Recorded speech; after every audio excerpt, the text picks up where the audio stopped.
I think once again here we see a powerful example of patron-client. The reason I say that is that God is both father and mother to them. He was their provider and deliverer, and all he wanted was for them to worship and depend on him for everything. A number of years ago, we were living and working in West Africa, and that was kind of my name. For the guys that worked with us closely in our dormitory at the school that we worked at, there were 3 guys that worked for us directly, and my name was Patron, which is patron.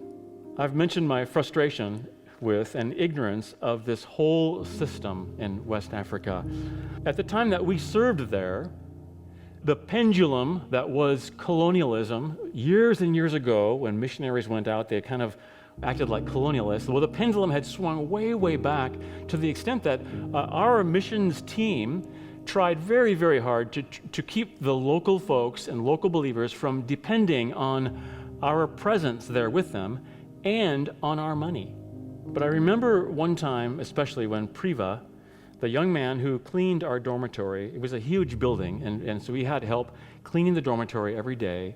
Priva came to me one day, and he was just crying, and he said his mother had passed away in the village, and since he was the oldest son of the family, it fell to him to provide for all the arrangements for the funeral and for the reception and all the food that would inevitably be happening for the village, the whole village and the family and friends and all that would be gathered for that situation. If he couldn't do that, then a lot of shame would come on their family. Well, I know now that it took a lot of courage for him to come to me, and he very carefully laid out all the reasons why he needed a large loan. And we somewhat grudgingly agreed to help Priva with the loan. We were certainly able to help. We had compassion for his situation.